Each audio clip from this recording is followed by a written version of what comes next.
Boa noite, a paz do Senhor. Quem vos fala aqui é a missionária Nadir Albano. Hoje é dia 19 de março de 2026, uma quinta-feira, né? Estamos começando mais um momento, João 3,30, que ele cresça, que eu diminua. São Paulo com a chuvinha gostosa, né? Como de costume, vamos estar orando. Logo em seguida, vamos estar passando para a preciosa palavra do Senhor, amém? Quem vos fala aqui é a missionária Nadir Albano. Oh, glória, né? Meu Deus, meu Pai, em nome de Jesus, nessa hora entra na sua santa presença, pedindo perdão pelas minhas falhas, pelos meus pecados, que são em número. Meu Deus, eu apresento o meu lar, a família, o ministério, chamar todos têm confiado na minha pessoa. Apresento também a vida desse irmão, dessa irmã que vai estar do outro lado ouvindo a ministração dessa palavra. Que eu possa estar alcançando, guardando, livrando, libertando, cortando o laço, quebrando o acre, desfazendo toda a barra das trevas, meu Deus. Senhor, visita, Pai, aquele irmão, aquela irmã que está do outro lado, guarda o meu lar, a família, o ministério, me ajuda nesta caminhada, Senhor. Me ajuda, Senhor, em nome do Pai, do Filho e do Espírito Santo de Deus. Amém, Jesus, amém. Preciosa palavra do Senhor está hoje em Jó 28, tá bom? Jó 28. Jó 28 diz assim: Existem minas de prata e locais onde se refina ouro. Meu Deus, meu Pai, em nome de Jesus, essa é a sua santa e preciosa palavra no momento de João 3,30, que eu, a missionária da Dirabane, desapareça, que Deus Pai, Deus Filho, Deus Espírito Santo de Deus apareça, porque o objetivo, Senhor, deste canal é simplesmente pregar a Tua palavra pura e genuína como ela é, para que Teu nome venha a ser exaltado, para que Teu nome venha a ser glorificado.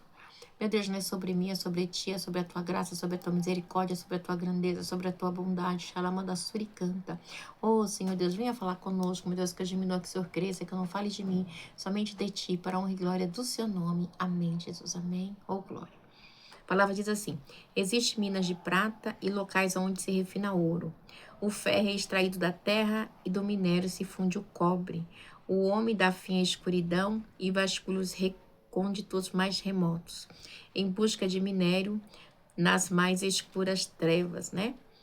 Aí Jó, ele tá fazendo tipo assim um poema, né? Falando aqui, né? Do mistério do mistério de Deus, né? Que é, né? É um mistério as coisas do Senhor, né? Então, ele faz uma referência aqui às técnicas antigas da mineração, tá bom? E é muito interessante, né? Que ele diz assim: longe das moradias ele cava um poço, né? Por que longe das moradias ele cava um poço? Em local esquecido pelos pés dos homens, longe de todos, ele se pendura e balança, né? Porque Jó, ele tá falando de minerais, tá falando de coisa profunda, de escuridão, tá? Então, assim, ele fala de algo, né, que é um trabalho difícil e perigoso, né? Na mineração. Quem trabalha com minério sabe quanto que é difícil, né? O homem se arrisca em tudo para escavar e encontrar os seus tesouros, né? Então, aí ele continua: a terra da qual vem o alimento é revolvida embaixo como que pelo fogo. Das suas rochas saem safiras e o seu pó contém pepitas de ouro. Olha que lindo, né? Pepitas de ouro, né? Nenhuma ave de rapina conhece aquele caminho oculto e os olhos de nenhum falcão viram. Os animais altivos não põem os pés nele e nenhum leão ronda por ali. As mãos dos homens atacam a dura rocha e transformam as raízes das montanhas. Fazem túneis através da rocha e os seus olhos enxergam todos os tesouros dali. Eles vasculham os nascentes dos rios e trazem à luz coisas ocultas. Então é muito interessante, né? Jó, ele tá falando de coisas escondidas, né? De tesouros, de coisas difíceis, né? Porque o entendimento para aquele que serve a Deus, para aquele que quer conhecer Deus, é precioso demais. A sabedoria é algo precioso da parte do Senhor, né? Então, quando ele fala de túneis, de rocha aqui, né? Ele tá dando assim, né? Falando da tecnologia antiga, né? Você veja, está falando de quase 4.000 anos atrás. Ó, já falando de tecnologia para mim e para você, né? No dia 19 aqui, né? De março de 2026, né? Então, você vê, né? O entendimento dele, né? E é muito interessante que essa parte aqui, ó, na parte 28.2, o ferro é extraído da terra e do minério se funde o cobre, né? O homem dá fim à escuridão e vasculha os recônditos mais remotos em busca de minério nas mais profundas trevas, né? Nós também procuramos, né, buscar conhecimento e sabedoria do Senhor. A gente não conhece, né? O mistério de Deus é muito grande, né? Mas nós buscamos estar com ele na luz, né? E ele diz assim: Porque o 11, vou ler o 11 agora de novo. Eles vasculham os nascentes dos rios e trazem luz, coisas ocultas. Onde, porém, se poderá achar a sabedoria? Onde habita o entendimento? Onde? Fala para mim. Só em Deus, né? O homem não percebe o valor da sabedoria, ele não se encontra na terra dos viventes? Essa terra dos viventes aqui é muito interessante, é onde nós moramos, tá bom? O abismo diz: em mim não está o mar, diz: não está comigo, não pode ser comprada, mesmo com ouro mais puro, nem se pode pesar o seu preço em prata, né? Ou seja, não tem como, né? As coisas de Deus não tem como comprar, né? A gente tem como buscar em oração, em jejum, em santidade, né? Porque as coisas do Senhor não tem preço. Não pode ser comprada nem com ouro puro de Ofir, nem com precioso ônix, nem com safira. Não se compra, né? O ouro e o cristal não se compram, não se compara com ele. É impossível tê-la em troca de joias e ouro, né? As coisas de Deus não é corruptíveis, é incorruptíveis, né? As coisas minhas e suas é passageira, é efêmera, é corruptível. Mas não, a de Deus não, né? A de Deus é diferente. A gente está falando de uma esfera espiritual, né? Não é de uma esfera material, terrena, né? Como diz Joaquim na terra dos viventes, não. É no âmbito espiritual. É mais profundo, é sofisticado, né? É algo muito forte. E ele continua. O coral e o jaspe nem merecem menção. O preço da sabedoria ultrapassa o dos rubis. Topázio da Etiópia não se compara com ela, não se compra a sabedoria nem com ouro puro. Então ele está mostrando que o valor da sabedoria não tem como, tá? Como que você vai comprar? Fala para mim, né? Não tem como. É impossível, né? É impossível tê-la em troca de joias ou ouro, né? Igreja, porque a partir do momento que você tem a sabedoria, a ciência das coisas do Senhor... Nossa, meu ouvido coçou.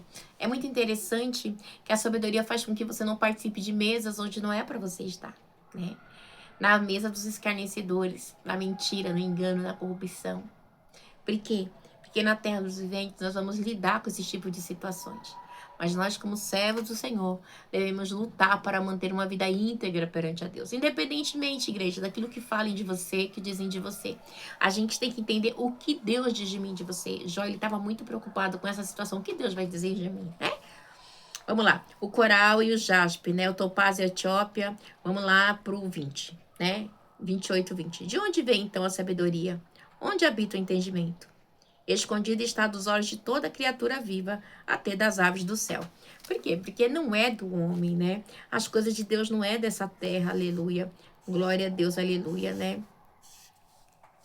A destruição e a morte dizem aos nossos ouvidos, só chegou um leve rumor dela. Aí ele diz, Deus conhece o caminho, só ele sabe aonde ele habita.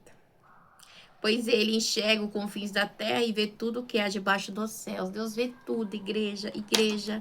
Às vezes eu me pergunto, Deus, o senhor não está vendo? Mas ele diz que enxerga, que ele vê tudo debaixo dos céus. Não esqueça que você tem um pai, né?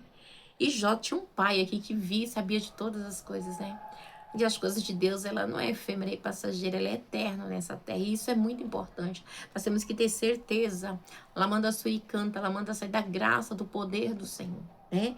E ele diz assim, quando ele determinou a força do vento, estabeleceu a medida exata para as águas, quando fez um decreto para a chuva e o caminho para a tempestade trovejante, ele olhou para a sabedoria, avaliou e confirmou-a e pôs à prova.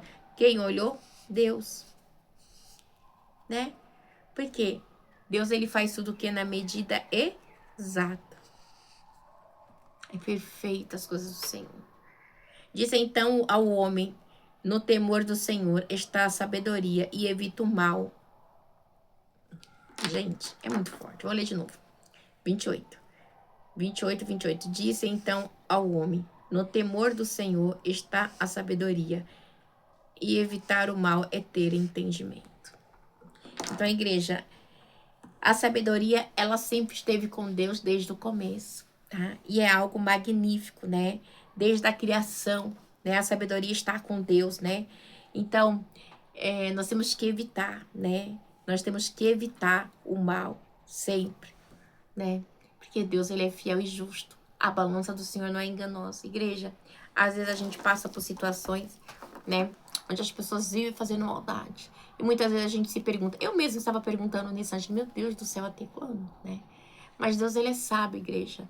Mas eu, na minha pequenez, né? Jó, no momento que passou aqui, às vezes a gente se pergunta, porque a gente fala, Senhor, até quando, né? Mas Deus, ele diz assim, mas o Jó diz assim, no 28, disse então ao homem, no temor do Senhor está a sabedoria, e evitar o mal é ter entendimento. Então vamos evitar, vamos ser pessoas coerentes, não vamos participar de mesas dos carnecedores, não vamos participar da corrupção, da mentira, do engano, do roubo, da perseguição. Nós não podemos, igreja, porque Deus, ele vai cobrar de mim, de você, porque do mesmo jeito que tem Deus vendo, tem o diabo vendo. A história de Jó, o diabo fez Deus instigou Deus. Deus falou assim, você me instigou contra Jó, né? Então o diabo, ele vai instigar, porque se Jó não tivesse certeza que era Deus, aí Deus não tivesse certeza que ele poderia apostar em Jó, Jó não estaria falando aqui nesse capítulo 28, amém? Deus abençoe vocês, tenha aí uma quinta-feira abençoada, em nome de Jesus. Deus abençoe, fique na paz do Senhor Jesus. Deus abençoe.